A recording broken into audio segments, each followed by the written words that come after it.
Hey, what's going on, Yu-Gi-Oh tubers? This is Blue Lightning back, updating Gravekeepers. Let's get into it. So we're starting off with Visionary. I thought about running two, but you contribute one Gravekeeper monster, and for every Gravekeeper in the grave, it gains 200 attack, and if it's destroyed, you can discard a Gravekeeper to protect them. Next up, we have Chief.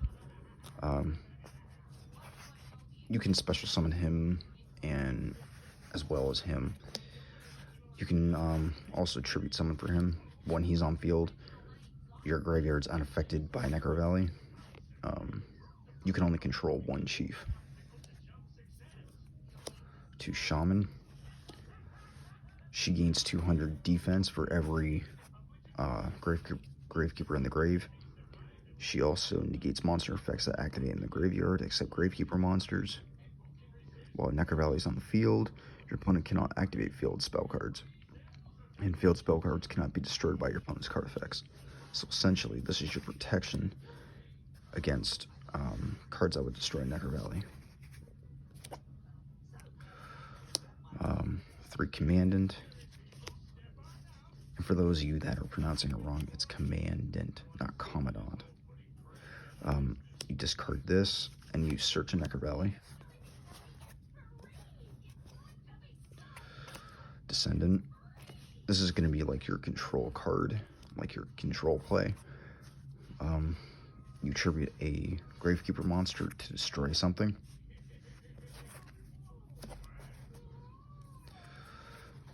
Three Spy. You flip this, and you can special Gravekeeper out of your deck. You're going to want to protect him, or protect her as much as you can. She's probably going to be one of your best options.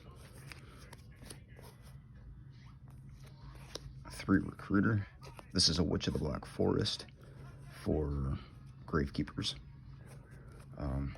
If it's sent to the grave for any reason, you can add a Gravekeeper monster with 1500 or less defense.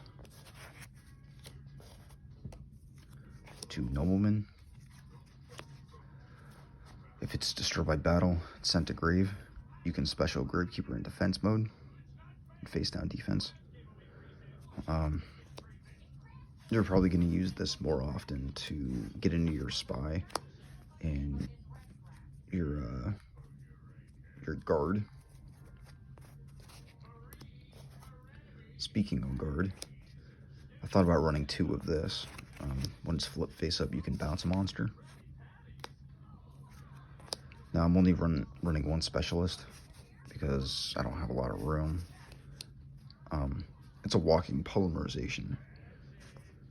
I thought about bumping it up to 2. Charm of Shabti. This protects your Gravekeeper monsters from being destroyed by battle.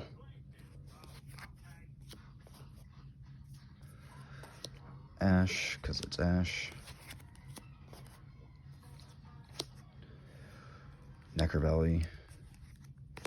For those new players, all Gravekeeper monsters gain 500 attack and defense, and it stops both players from banishing cards and anything that would change type or attribute in the grave. This shuts down grave in a lot of different decks. Hidden Temples. You have to control a Gravekeeper and a Necro Valley on field, and your opponent cannot special summon anything but Gravekeepers. Royal Tribute.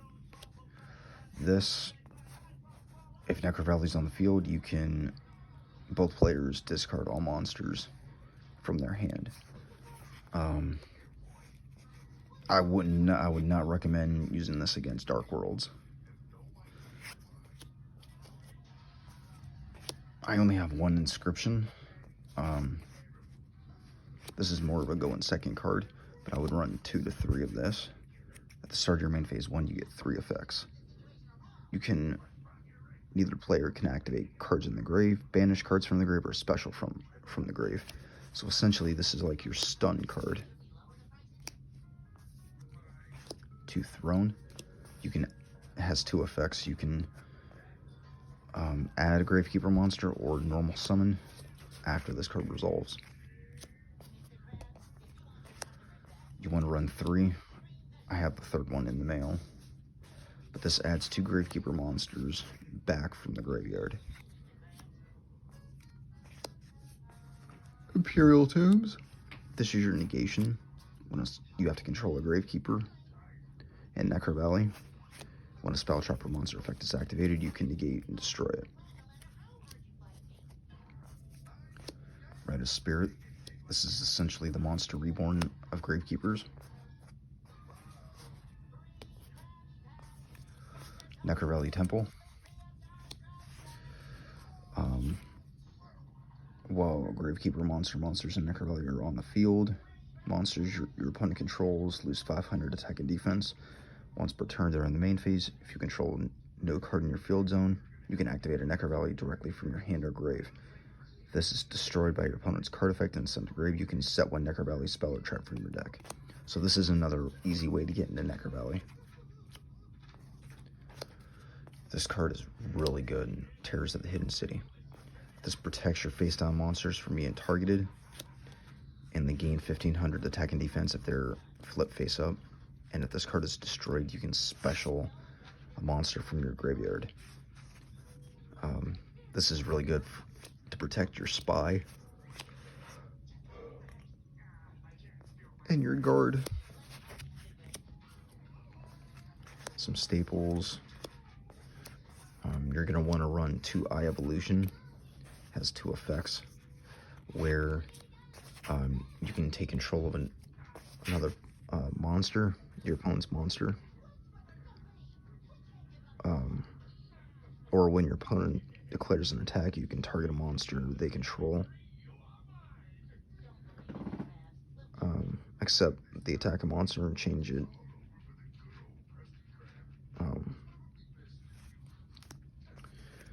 Dark Renewal. This helps you get your higher level spellcasters out. When your opponent would summon, you can send your monster and their monster to the graveyard and special any spellcaster, dark spellcaster monster. Some more staples. Storming.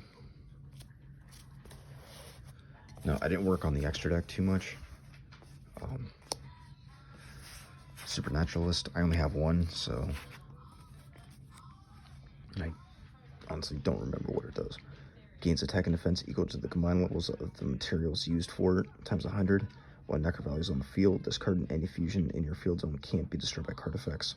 During the main phase, at the end of the phase of this turn, you can add a Gravekeeper monster or 1 Necro Valley card from your deck to your hand. So essentially, this is a searcher and protection.